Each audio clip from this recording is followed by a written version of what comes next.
For example, I have done a crime and then I have deleted data. So a hard disk has been retrieved by a first responder. It goes to the lab where forensic scientists recover data. They recover data, they reconstruct data. Somebody may break a hard drive, somebody may break a phone. So there might be incidents where somebody has been shot and the bullet has gone through the phone to the person and person is dead. Now you have to take out this phone and this broken phone from which the bullet has gone through.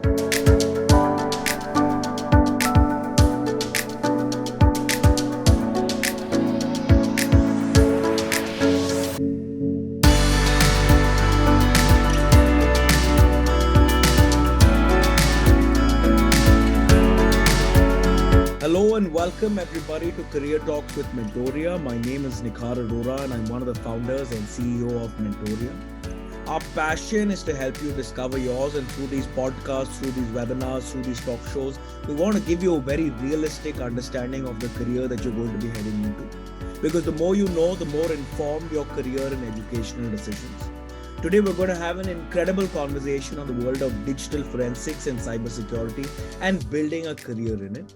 We have with us a very, very special guest today. Please welcome Dr. Gaurav Gupta. He's a pioneer in the field of digital forensics. He's the first Indian to earn a doctorate in this field. He has more than 2 decades of experience in this field, during which he has worked with the Big Four, served as a faculty member at Indraprastha Institute of Information Technology, Delhi. He's currently the additional director with the Ministry of Electronics and Information Technology. Let's get to know his amazing journey better.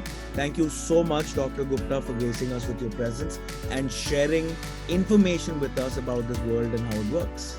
Thank you very much. I'm very happy to talk about all these things today.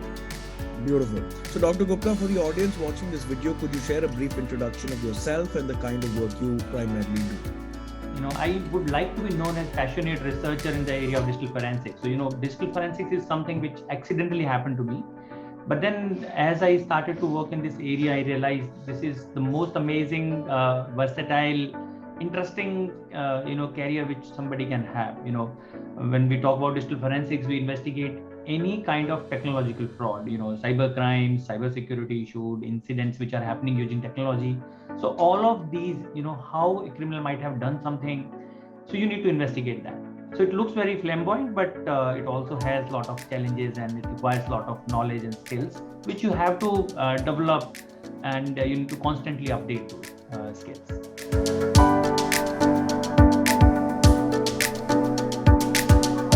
Digital forensics is basically application of computer science and all the related areas to find truth. Something has happened, some incident has happened, some cyber crime has happened. Then you have to use scientific method to figure out who has done it, how he has done it, and you have to find out all the evidences. Because in court of law, when you have to investigate, you require hard evidences, right? So you need to figure out that he connected to this computer, and these are in case of conventional forensic science, you find out fingerprints and DNA. Here you find out fingerprints and DNA in terms of patterns of computer science, electronics, and so on. So this is extremely important because today, whatever we do, by booking an airline ticket or a railway ticket to ordering a pizza, we do everything online. We have connected devices, we have IoTs, we have sensors. Our wearable watch have all personal data which is being collected when I'm sleeping, when I'm running. So all this data is being stored, and they are very, very useful when an investigation happens. So a forensic scientist has to know how to find out relevant, right set of digital artifacts which can prove something in a court of law, which can prove that something has gone wrong, how this something has gone wrong. Basically apply computer science and related areas to answer the W family questions of what, when, how, where, why. So that's the digital forensics for you.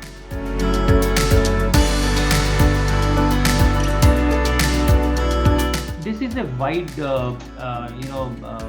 far-reaching kind of a career where we have multiple skill sets which are required. So when we talk about a digital forensic life cycle, it starts from an incident where, let's say, somebody will find out something has gone wrong and will start to dig out potential sources of evidence. Then once he has found out what are the potential sources of evidence, they will go to a forensic lab where, using specialized tools, somebody will investigate it.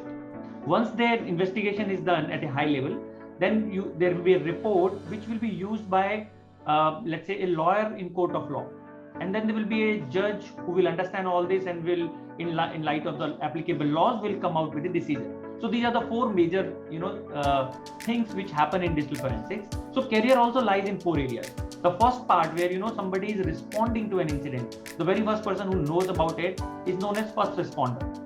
And in legal terms, it could be an investigating officer, let's say police personnel. So we require cyber trained police personnel. We require incident handlers which work for enterprises. So in a company, there might be a team of people whose role is to respond to incident whenever it is brought to their notice. So this has application both in government as well as in private enterprises. Lot of big companies have their own investigation team. So one set of role or a job profile would be the person who is responding first to the incident, known as first responder.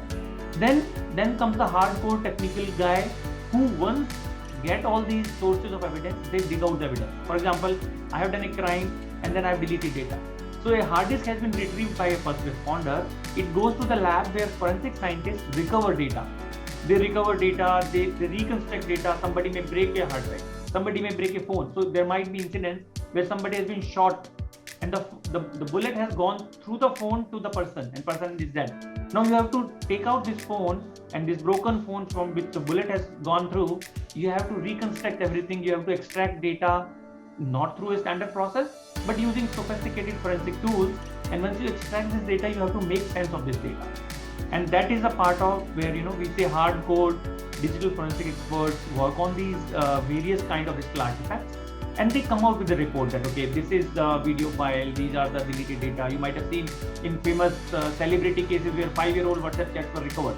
This was all done by forensic scientists. So forensic scientists can pick out almost anything and everything from digital devices, even if it is deleted, even if it is overwritten, and so on. So it's fabulous, very interesting job.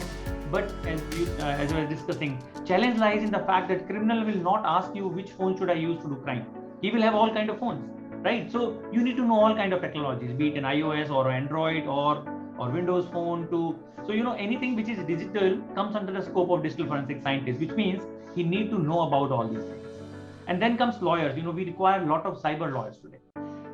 Let's say if I solve a case in digital forensic lab, but if lawyer and the judges community is not able to understand it, they will not be able to appreciate what has been done in forensic lab. So we require lots and lots of trained lawyers who are specializing in cyber, and also because the young people who appear and become judges of the future, they need to know that technology and evidences which are extracted from digital devices are as good as the general evidences which we can see, because in digital world you can't see evidence. In physical world, you can see evidence, right? A bullet can be seen, blood can be seen, DNA, it's a biological aspect. But in case of digital, it's all virtual. You can't touch any digital data. So this is a science which needs to be appreciated, taught, and there are lucrative careers in this context.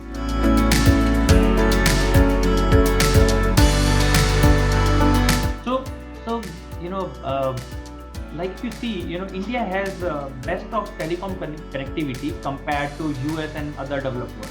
One reason is we started late. They dig up their roads in 80s and 90s and put enough silicon and the copper into the road so that they can have lot of communication when we had dial-up. But then the technology changed and we started communicating over the air using 4G and 5G. So the cost of taking out that silicon is very high for Americans and other countries. So that cost has gone waste. We did not do that because we were late starters. But then what happened is, when the 4G and 5G deployment time came, we are using the best and the latest of technology. Similarly, digital forensics is in a field where even if you start late, the advantage is technology changes fast. So nobody is using today triangulation and feature phone. It's almost dead. Most people have some kind of smartphone and at least 4G kind of phones. And going forward, things will change fast. So digital forensics offers anybody a career that you can start at any point of time, because technology changes every couple of years. Everybody has to start from zero. The career ranges from, let's say, enterprises hire people to test their security, right? So first is, let's say, if I don't want as an enterprise for somebody to hack into my computer, so I have, bug bounty programs. I like ethical hacker kind of thing, where, I ask people to report any vulnerability through which they can come into my network, and I will pay them for that, so that they can responsibly disclose it to me, do not misuse it. And that's one career, which is bug bounty kind of.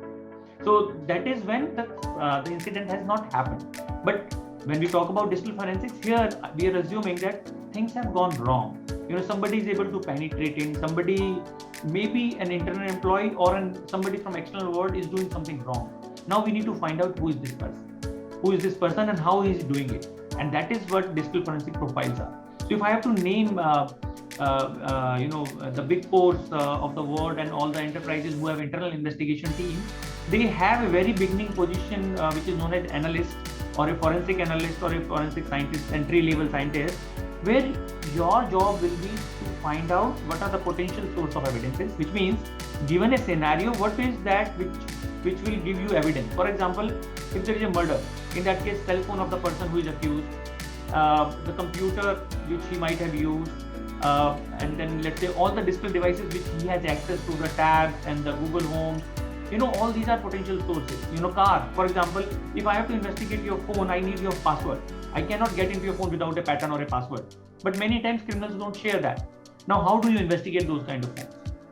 You find out that your phone is synced with the car when you are in car infotainment system, and your car infotainment system has logs of the phone calls you have made, the SMSs which you have received when you were in the car. So all that data is there in the car itself.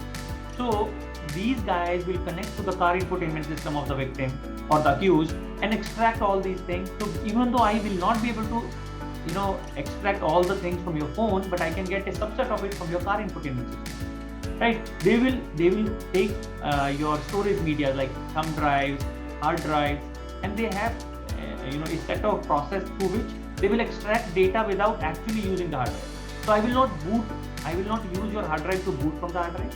I will indirectly connect through the pins and through the circuitry and extract evidences without changing anything in the hard drive. Now I will make a copy of it and I will start working on it. I can unrecover data which you have deleted. I can reconstruct things which you have destroyed. So all this will be done by these forensic analysts or the beginners. And then there are very high-end AI and ML, artificial intelligence, machine learning based tools which help you filter out all images, all videos, to make sense of things which is there on the storage media. And then in context of the case, you try to correlate. So this is interesting. This is very, very interesting in that sense.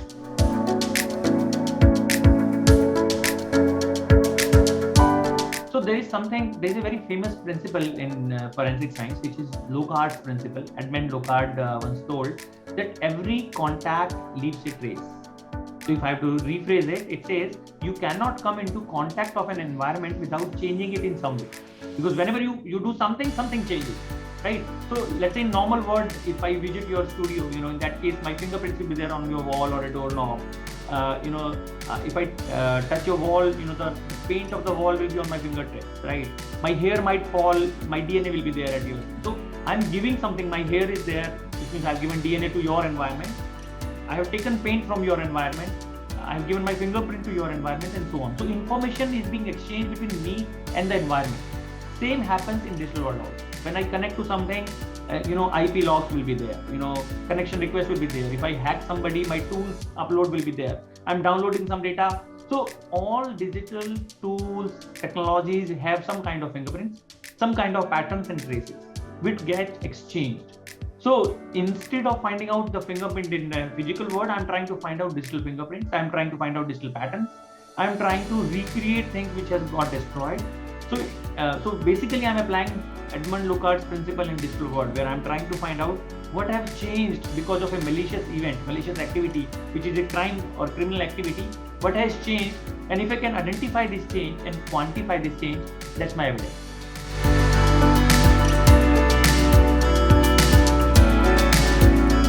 Post my master's, I was appearing for some of the interviews, and I was not interested in doing a job at that point of time, because that was an IT boom kind of thing when everybody was trying to join an IT industry. I wanted to do research. I wanted to do something more. So accidentally, I landed up in an interview where they were looking for researcher in Central Forensic Science Laboratory and the Government of India. So I got selected there, and the job given to me was to set up their first cyber forensic lab. They wanted to have a cyber forensic lab because in India did not have a cyber forensic lab at that point of time in 2001. So the task was to set up the lab. So I researched and I started to read about it, and I found out the basics of how cyber forensic lab works. And so we started in Hyderabad, Center Forensic Science Lab, the first of its kind. And then I found out that this is an extremely interesting area and having low hanging fruits, which means digital forensics at that point of time only 10-20 people were doing in the world. So whatever you could do, you could succeed very easily. And there were interesting problems because in that forensic science lab at that point of time they were having sophisticated tools for conventional forensics. So if let's say you write something posing as me, they could detect it very easily because those were document experts, handwriting experts, document experts, experts of ballistics, and if you fire a bullet from a gun and the bullet is retrieved and the gun, there were 5 guns, they can link which gun it has come from and so on. So that actually fascinated me. So I started challenging the conventional forensic scientists.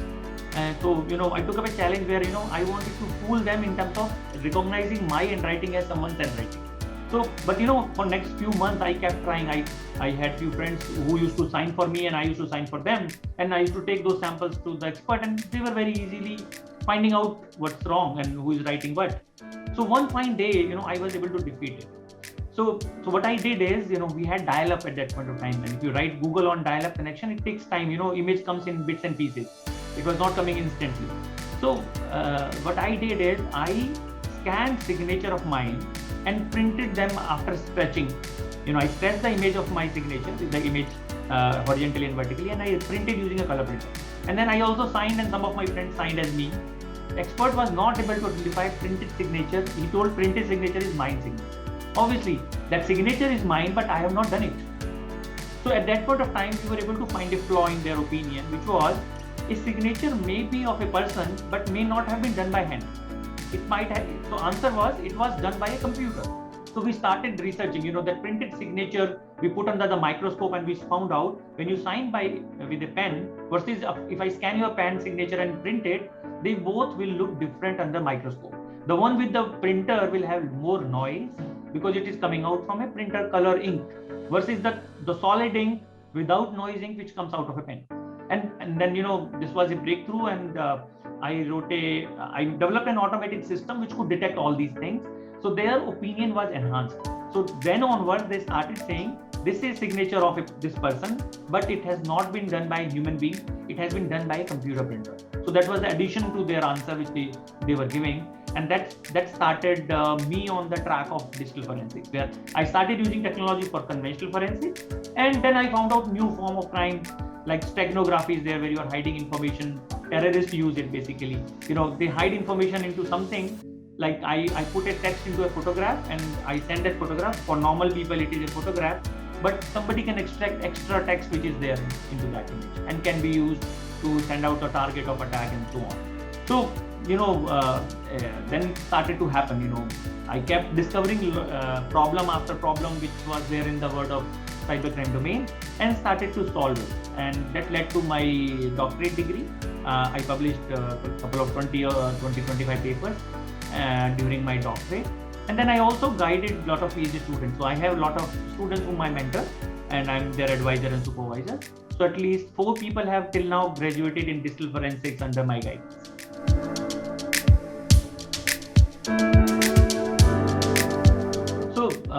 As you rightly said, once upon a time there were no courses in this area. Over a period of time, because of the requirement, because of the necessity, a lot of career opportunities are coming. And as we discussed in the beginning, that we require, first responder to forensic scientists to cyber lawyers. So probably the path for all these 3 will be different.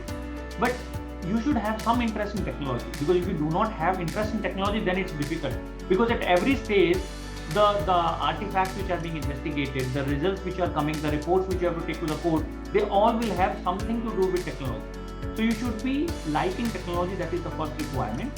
Then for being first responder and let's say bug bounty hunters and as well as forensic scientists, you need to do some kind of undergraduation which has science in it, because that makes it easy. It's not that you can't do it. There are BSc Forensic Science and MSc Forensic Science courses also available. but that also opens your conventional forensic doors. So if somebody does BSc and MSc forensic science, it's not specializing in computer science, so he knows what is generic forensic science. He can have career in forensic physics, forensic chemistry, forensic biology, as well as in digital forensics. Whereas, but then you, even if you're taking BSc and MSc forensic science, you have to do something post that which specializes into digital forensics to make your career in that area. Because only by doing BSc and MSc computer normal forensic science will not allow you to probably make a name in digital forensics. You need to do some kind of diploma or some kind of specialization post that.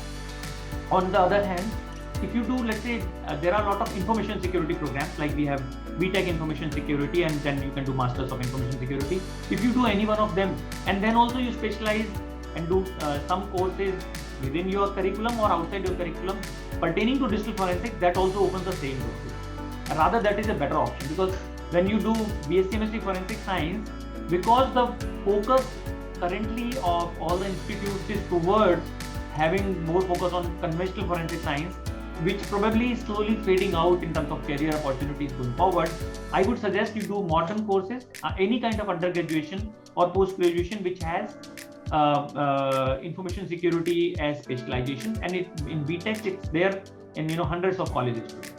So that is, I think, one way of going it. Other is that, say, when you are doing law, so law has specialized programs into cyber. So you can do your LLB with an LLM with cyber as a specialization, and that is very, very good, because then your career as a cyber lawyer is wide open. Again, if a person who has my background before doing law, then in 11th, 12th he has computer science, and then he does law, I think that's the best combination. Then you know technology, and then you also know law. So a cyber lawyer will definitely have a very, very bright future. That's what, because we require lakhs of people. So Government of India many years back came out with National Cyber Security Policy, where they told 5 lakh people were required, and that was 5 years back, 5 to 10 years back. I think it came out 2013 or 15. So now today, I think I expect and anticipate that at least 10 lakh plus professionals are required immediately right now, which can handle these 3 or 4 things, forensic analysts, first responders, and let's say cyber lawyers and judges and investigators, let's say, for example, cyber trained police personnel.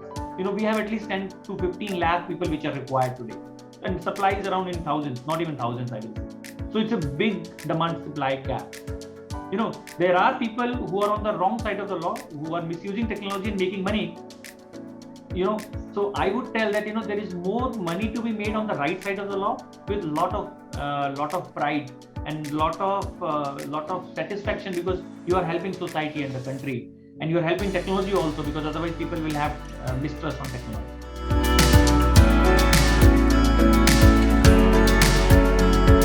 So just to add that PhD is something which can happen while you are doing job also.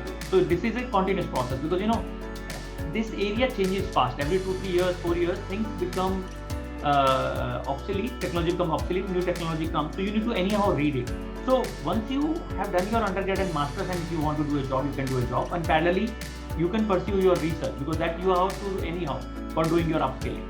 So I recommend, if somebody can do PhD in continuity, that is the best, because once you do your PhD, then you can derive your career, that where you want to do, what you want to do, which city you want to do, because PhD in this area will be limited, which you can count on your fingertips. So that's the advantage. But then also to add on, when you're doing your BTech or master's program, you have some courses which you can take as elective during the program, which is digital forensics and associated courses, so that you already have basics and the skills, so that you can start day one. During your master's and undergrad, you can do internship, because a lot of companies provide you that internship today, including Government of India. Government of India has a program known as Digital India Internship. Every year, I think around summer, they advertise and they take people, where we also have digital forensics as a specialization, where we take interns. Along with this, lot of educational institutes, IITs also have, IIT Kanpur has, IIIT Delhi has information security program. Then IIT Jodhpur has people who are working in the area of digital and cyber forensic. So I think this is now growing. This is an area where finding opportunity in terms of internship will not be very difficult, because as I told, there is a lack of people and demand is high. So if you are good in your foundational of computer science and related areas, people want you to train. They want you to take off for internship. Other than this, we have diploma programs, like law schools have diploma programs. NLU Bhopal has one. Then I'm sure that many other NLUs and law schools have 9-month to 12-month diploma programs where they give you diploma for cyber laws and digital forensics combined. So that is also something which you can do. And then I think I mentor a lot of students. I have some of the courses which I have developed, and I have the reading material out for them. So by there are important conferences which also happen in India. There is a conference known as IFIP 11.9 Digital Forensic annual event, which happens alternate year in India. That's a good place to gather a lot of information in this area, where people publish their cutting-edge, state-of-the-art research work every year. So let's say this year, coming year in January, it will happen in America, and then in 2024 January it will happen in India. Then we have Digital Forensic Research Work Group's annual conference, which is also very good, and they publish everything which is available free of cost for anybody to avail. So you can go to their website and you can actually read what has been published, even if you're not able to attend the conference. So resources are not a constraint. Constraint is that you need to have interest, you need to explore technology, and you need to invest time.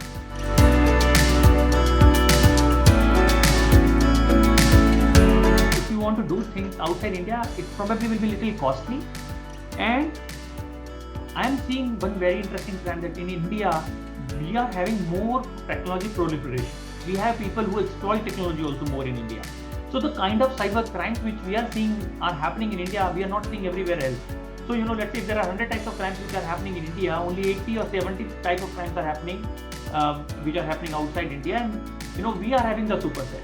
So if you are able to work in India, you probably have better problem statements to address. We had resource constraints once upon a time when we were doing research, but today I think educational institutes have enough facility, enough resources, that if you really can go to the right person and right place, resources and problem statements are not a constraint. Constraint is how much time can you give. So we are better off if we are investing time in India, in terms of we can save money and can get better opportunities. But maybe for very high-end research, if you want to go, then yes, you can go to some of the very developed and specialized universities, like the University of Tulsa has a very important program. But again, digital forensics being national security subject, in some of the countries outside India, they don't, they require high level clearance, they require citizenship of the country at times. So that could also be a constraint. So all these things are not a problem if you want to do things in India, and India offers great opportunity. So if you go to outside India, you might get initially a better opportunity, but growth is very slow. Here, growth is very, very fast.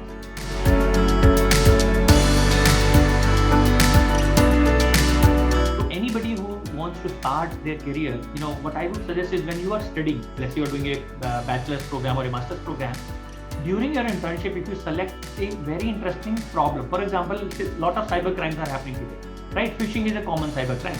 Anybody sends a lookalike website and people enter their username, password, and that's how phishing happens. So let's say you take any real world problem and solve it during your internship. Right. So what I tell this to every student of mine, that if you solve a problem, a real world, simple, small problem, but if you solve it and you go to any company or any enterprise or any organization or any interview, and if you demonstrate that this is a problem which was not solved, this might be a small problem, but I have solved it on my own. That is the thing which can be done for anybody who's starting the career. I'm sure hundreds of companies and people would be interested to take it. People want resources who can understand the problem, who has aptitude and approach to solve the problem. Because then the next set of problems will be provided by the enterprise where you work for. They will provide you resource and guidance.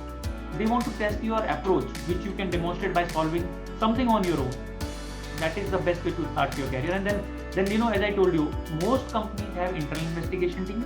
Most companies like Big Four and big consulting companies have services, so you can go to them. So if you just do your educational qualification, do the right set of courses, and some internship where you solve a problem statement on your own, this is a good combination to land you more than one job in this area.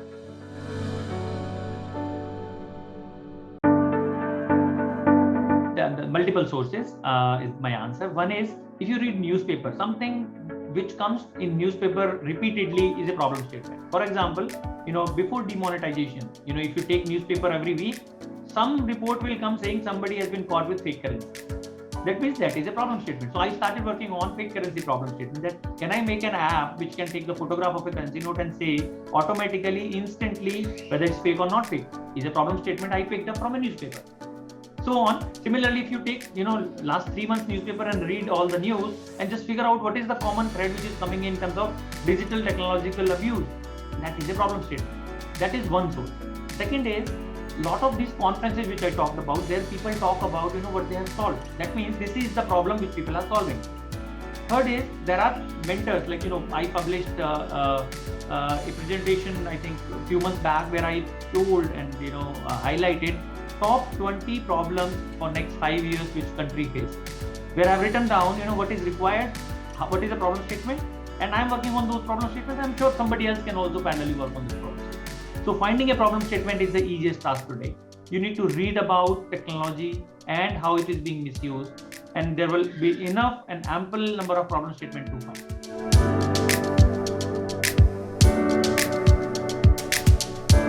When I talk about government sectors, all law enforcement agencies, starting from CBI to police to your income tax to your revenue intelligence to enforcement directorate, they all need people specialized and who can do digital forensics work. So they have various positions. They advertise every few months. I think they probably in some cases they're not able to find right set of people. Otherwise. So this is an area in government which will see a lot of hiring. Number of positions are being increased, and qualification, as I told you, they want basic qualification. If somebody is BTech in information security or BTech and masters in forensic science and related areas can apply, and they want to see your specialization. Let's say, have you solved a research problem? Have you done internship? Have any experience will do, and you start with government investigation department. Then comes all these consulting firms, Big Fours, Accenture, IBM, KPMG, NY, PwC, all these companies, they take forensic analyst as a beginner, where they only want your aptitude to be right and qualification to be correct, and they see your approach of problem solving because they train you initially on the job. Then comes all these big companies who have internal investigation team, who do not want investigation to go outside. So be it a Reliance, be it Tata Group, all these companies have their own internal investigation team. So opportunity is immense. And even if some companies don't have these teams, and if you know how to do digital forensic investigation, you can probably open their internal forensic investigation team and lead that particular profile.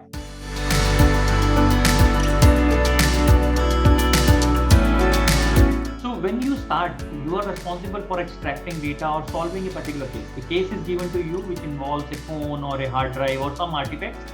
You understand the case, you dig out evidences, you make a report, and that is all. That is the beginner profile. But again, you need to know variety of them, because phone could be of any company, hard disk could be external hard drive, small SSDs, or modern day technology which is coming. So technologically you need to know a lot. But your case, your work profile, or your role is limited to solving cases which are finite in nature. But when you grow, you have to manage a lab.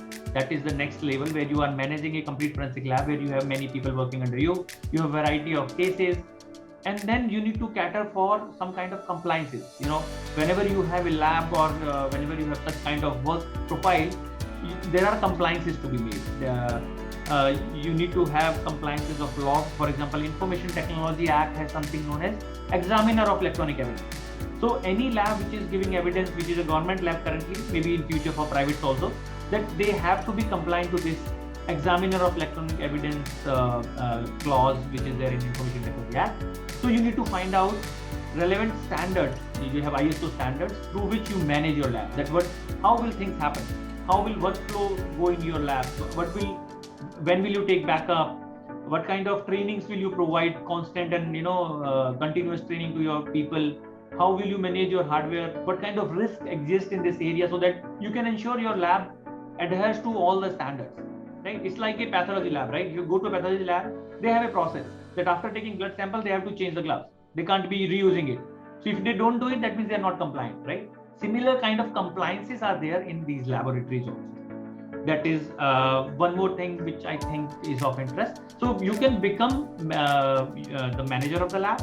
Then there are positions where you report to CIO of a company, because once you are doing investigations, it's basically Chief Information Officer or CISO, Chief Information Security Officer is the person. Up to that rank you can grow, because you are now knowing how to manage a lab, you know how to manage an incident, and then maybe in these big four you can become partner. So partner is probably the highest position where you go out, seek work for your company from the various other companies, and you manage the complete forensic practice of your one of the big four, and that is very, very lucrative profile, and this can be achieved in 15 to 20 years.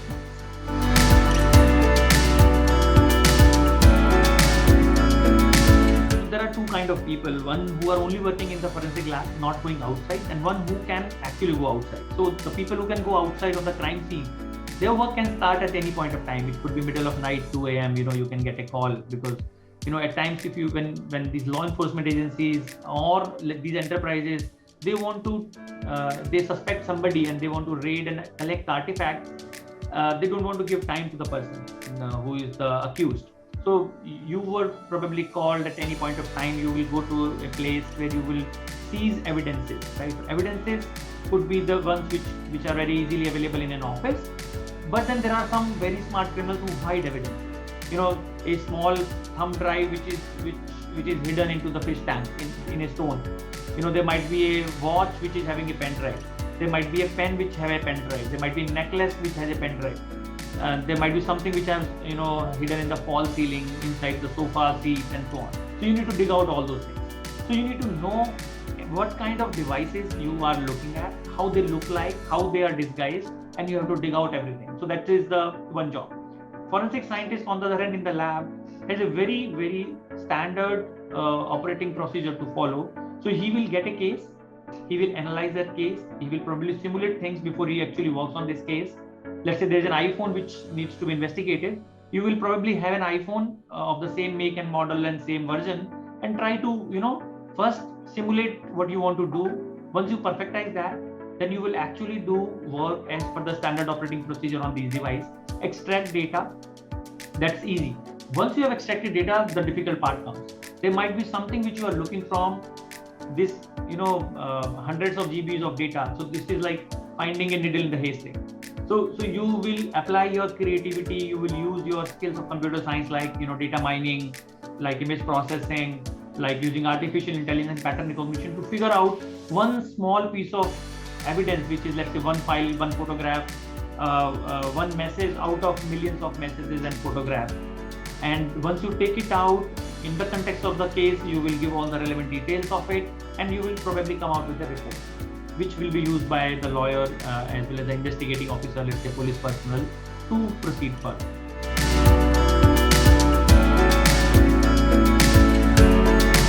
The answer is very easy. Observation. You need to be really, really have good observation, which means that you might be watching a movie, but you still are not only having entertainment, you're also getting some technical information, right? So ideally, anybody who wants to be a forensic scientist should be able to notice things in far more detail, in the context, in various contexts rather than only one context. So if you can't observe things, then things will go bad. So let me give you an example. It is believed that the Iran nuclear program was hit by a virus or a malware which was Stuxnet. So in that, what happened is Iran published some of the photographs of inside their nuclear operation center, where they were trying to enrich the radioactive material. From those photographs, they wanted to show to the world that they are capable. From those photographs, one forensic scientist saw there is a post-it which is there on a computer, and by doing image processing, he could extract the password. Right? So people should, like you can see on my screen, there is something in the background. So if there is, let's say, username, password written somewhere, if the observant person will be able to find it out. Whereas for others, it's just a video which is going on. So if you have observation, you will notice things which will be very, very useful in solving a case. That is the first thing. Second is, you should have flair for the technology. You should like using new technology. It should not scare you. Tomorrow something else comes, next day something else comes. For example, I predict that iPhone 15 or definitely iPhone 16 will be completely distinct integrated unit. You can't have a phone, or let's say iPhone 16 will not be like this. iPhone 16 will be something which you wear on your shirt, something on your specs, something probably implanted, and so on. So you should like evolution of technology. You should not get scared. You should be ready to put in time to read about technology. So there are great sources of technological news. For example, there is a website known as slashdot.org, slashdot.org. It is a news website which provides you a lot of technological news, right? So every day, once I wake up and before sleeping, I go twice to this website and read about technological changes which are happening, something which is going to come. So if you like technology and you are observant and you can spend time in reading things, new developments, I think you are game for this field.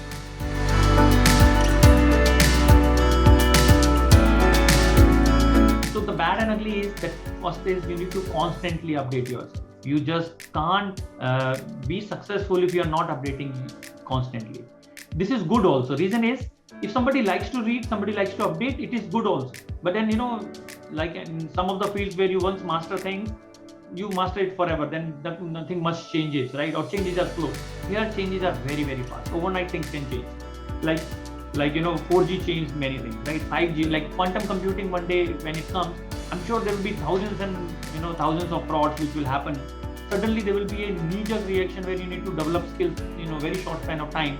So if you can not handle pressure, then this is not the field. Here, there will be times where you will be under tremendous pressure. You have to keep your cool and composure and work, and you need to prepare beforehand, which is what I'm trying to say, that if you're constantly updating, you don't have to be under constant pressure. Problem is, if you are not constantly updating, one fine day it will be immense pressure, you will not have time to read. So this is the bad. And as I told, at times, because of high pressure, you might have to work for continuously long hours. Because the case, if you're investigating a phone of a terrorist, you cannot go to sleep and have 8 hours of a job, right? Then you have to solve the case first and then go. So at times there will be a scenario where, you might have to sacrifice a bit on your personal life. But then this has something which is very interesting, where you feel that you are helping society and the country. So that satisfaction is the best part.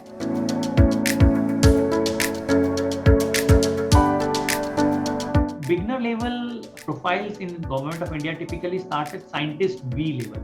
So if you just go to, as I told you, all the investigative agencies, NIA is one, National Investigation Agency, then we have CBI, then we have Serious Fraud Investigation Office, SFIO, we have ED, Enforcement Directorate, and so on. So any investigative agency, if you go to their website, they have a section of recruitment or a career, they advertise there. You can also search on various job related things, and on Google, Scientist B and open positions. I'm sure that every 6 months you will get hundreds of positions, Ministry of Home Affairs, and so on. So there are a lot of government agencies which are recruiting at Scientist B level or a beginner level, and they are advertising on their website, as well as it is otherwise also available at various other sources.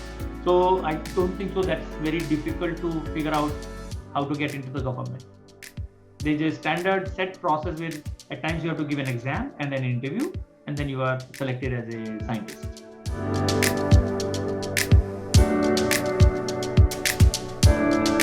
So, working with Big Four is definitely an advantageous position. Only thing is getting there, because they take 100 interviews, they take only 1 or 2 guys. They really want to, they give you 3 to 4 times the salary, but they also want 5 times the work.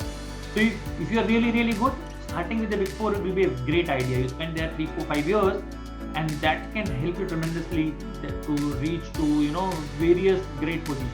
That's a fast track career there. But this does not mean that if you don't join Big Four and if they don't take you for any reason, then there are enough of, let's say, like banks take a lot of investigators, right? Financial companies take a lot of investigation related professionals. So there are multiple and various avenues and with various kind of profiles, because Big Four have high pressure job. Whereas if you go to a bank investigation unit, it will be much more work-life balance probably compared to a Big Four. So I'm sure it also depends on personality trait of the person. If somebody is really a workaholic, then he should start with the Big Four. And somebody who wants to ensure the work-life balance probably can start with conventional industries which have investigation profiles.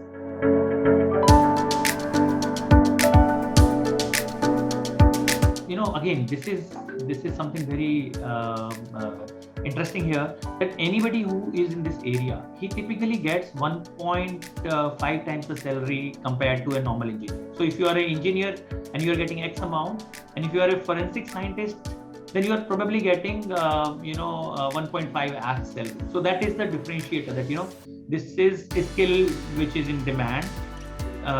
So you always have an extra advantage of conventional career profile compared to the peers. And as you grow, this multiplication factor becomes higher and higher. So a person with 5-year experience who is an engineer versus a person who is 5-year experience in digital forensics will not have 1.5x, it will be now 2.5x, and so on. So I think if you want to become the CISO of a company, if you go as an engineer versus if you go through a forensic route, I'm sure you will at least reach 5 years earlier at the position of CISO or a CIO through this route. So this is advantageous in terms of compensation package at any stage compared to any other parallel career track of conventional engineering. So early working professional in a Big Four probably will make something between 5 to 8 lakhs or up to 10 lakhs depending on your skill set. And in government, a starting scientist B salary would be around let's say 10 to 12 lakhs per annum, because government offers you a lot of other incentives also, which is very, very good. So a forensic scientist who is starting the government is like equivalent to an assistant professor.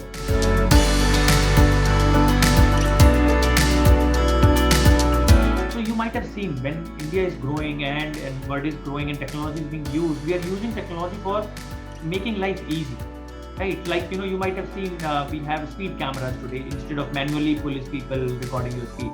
I can foresee where, digital forensics will become part of our life, where things will be done automatically. Digital forensic scientists will develop solutions which will be deployed across all profiles, where they will now figure out how things are going wrong. For example, one very interesting thing which is happening is predictive policing. Technology and forensic scientists are working together to develop solutions where they can predict which kind of crime can happen in a particular location. Where can let's say road accident happen, where can somebody do a hit and run, where a person could be hiding, how criminals and terrorists are escaping. Let's say we have toll plazas which have cameras and vehicles are going. Let's say if your vehicle is stolen tomorrow, once you report into a police station that your car has been stolen, based on the cameras all over the toll plazas, within few hours it will be known that okay, your car has traveled from this toll plaza to this toll plaza, probably heading to this particular place. So these kind of new interesting solutions are being developed with the help of forensic scientists.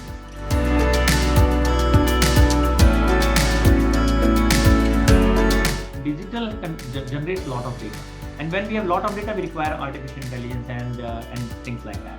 So what we are seeing that your storage media can store a lot of data. Your phones and your hard drives, they are becoming cheaper as well as bigger in capacity. So our digital evidences are also now scattered everywhere. You have a phone, you have a laptop, you have a desktop, you have a tab, and you can seamlessly work on any of them, right? Your Google Mail is there on all four. You can start typing an email on your phone and then continue typing this on a tab once you reach home. So now the data which needs to be investigated is in huge, not in GBs, but maybe more than GBs, right? So artificial intelligence based solutions are required. When we are talking about surveillance, we are talking about CCTV footage cross country. Again, data of videos and images are huge. So all these new modern technologies like artificial intelligence are required and are being leveraged by digital forensic scientists to develop better and faster and effective solutions.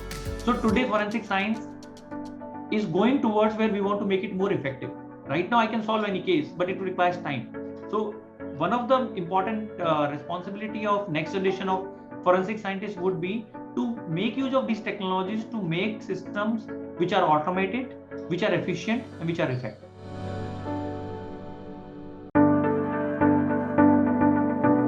I have few advice. One is you do hands-on. Whatever you can try on your own, there is no replacement of that, because once you are into job or once you have done your degree and you have started working, you will not have enough time to try out various experiments and various things on hands-on, other than what you are doing for your day-to-day life, right? So your horizon will time available to you will become limited.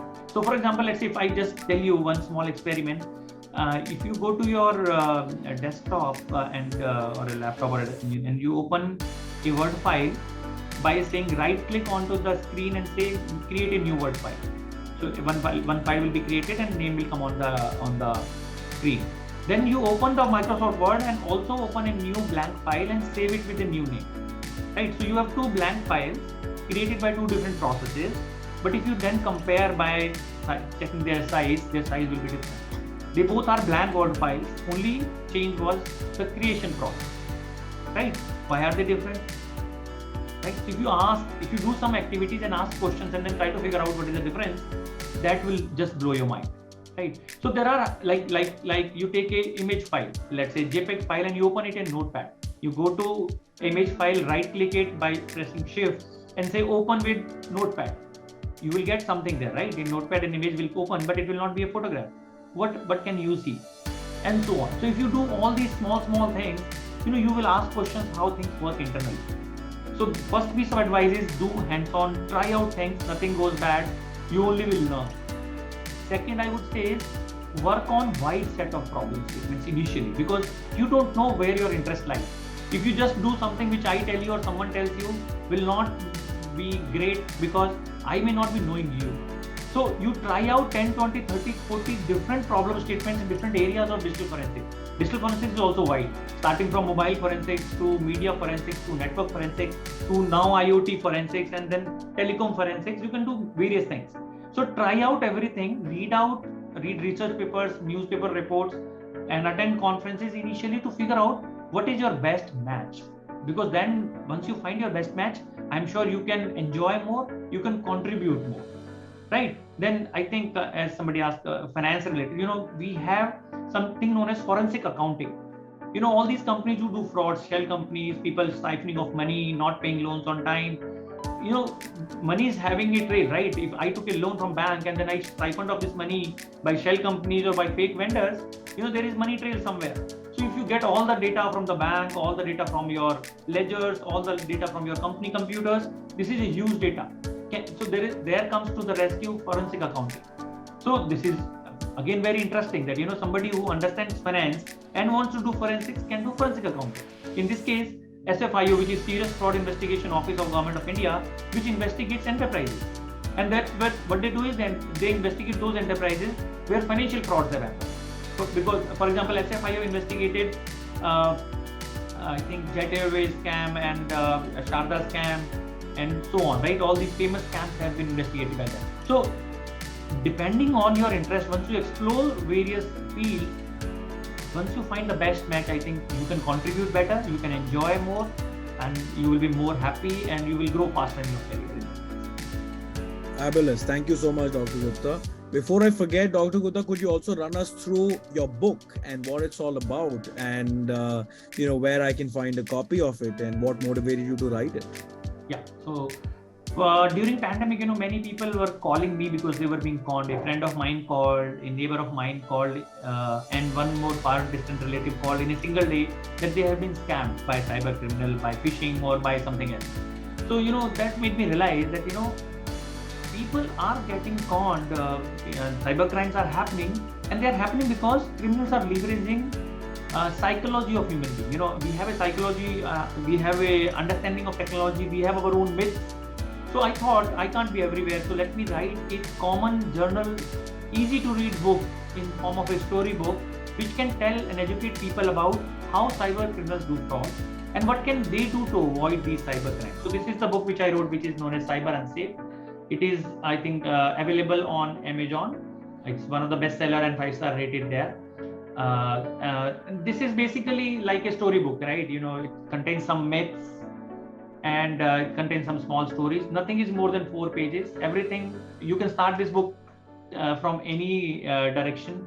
You don't have to start from beginning and go to the end, and it's a 2 hour to 3 hour read. So it basically also contains a lot of problem statements, right? What has been solved, what are the pain points of the people, as you were asking in the beginning. How do I know what all can be done? This book probably tells you something ready-made of what has happened so far. What are the current problems? I don't have the future problems, which probably I will also. I have written about future problems on my LinkedIn profile. So if you go to my LinkedIn profile, you can actually get kind of problem statement I am working on, which I can foresee, which are going to be there in next 1 year, 1.5 years, or 5 years, which you can probably solve. I mentor a lot of students. I take some of them for internship, and if somebody wants to do research and PhD in long run, so I take and help. I work with those students. So the idea is anybody who's in their first and second year or third year max, I help them understand research, and once next couple of years you understand what is the research and do some work with me, and if you and me both agree, I can actually take you for research program or doctoral program in some university. Dr. Gupta, thanks a ton for these invaluable insights. I'm now going to open the floor to the audience for whatever questions they have. So all members of the audience, if you have any questions on digital forensics, anything that you'd like to ask Dr. Gupta directly, please click on the raise your hand button on Zoom. And as you do, I will unmute you. You can put on your camera and you can ask your questions to Dr. Gupta directly. Right? So for anybody who has any questions, please click on the raise your hand button on Zoom. We will unmute you and you can ask your questions to Dr. Gupta directly. So I am studying currently in NMIMS at BSc Finance. I'm doing a BSc Finance course. So for me to pursue this profession, what would be the career pathway in case I have to? So that's what I'm saying. See, forensic scientists have specialization. So all these investigative agencies, they hire people from the finance background for financial investigation.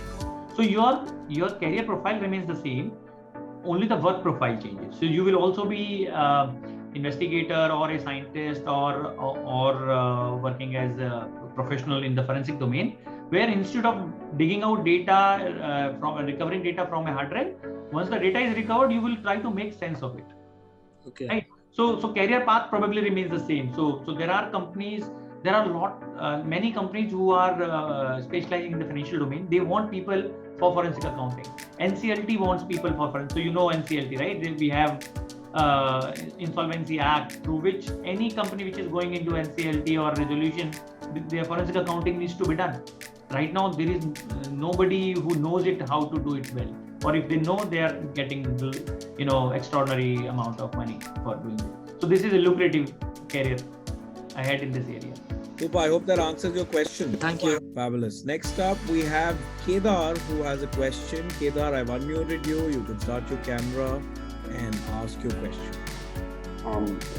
Sir, is it basically like ethical hacking or is it predicted forensic diligence? See, ethical hacking is just one word, but what I'm saying is, if you don't have the core qualification, let's say I don't want to study, I'm not doing BTech or MTech, but I still am interested in exploiting technology, then you become ethical hacker, right? But if you do your proper educational qualification, you can do much more than ethical hacking, right? So one of them is bug bounty, right? Where Facebook and all these big tech companies, they allow you to probably find bugs in their softwares and in their systems and report. That's one part of ethical hacking. But digital forensics is much more than ethical hacking. Yes, sir. Thank you. Thanks, Kedar. Super. I don't see any questions coming up, Dr. Gupta. I think we've answered them through the course of our hour and a half long discussion. Thank you so much, Dr. Gupta, for these incredible insights. I'm sure that any person wanting to build a career in digital forensics would get a lot of value after listening to your experiences and thoughts. To you watching Mentoria's Career Tube, thank you for taking the time out. We hope we've been able to give you a deeper understanding of how to build a career in digital forensics. If you have any more questions, feel free to comment below and we'll try and answer them on the next one, or visit www.mentoria.com. If you're unsure about which career you'd like to pursue and you want to discover yourself in your future world, head on to our career discovery platform and sign up.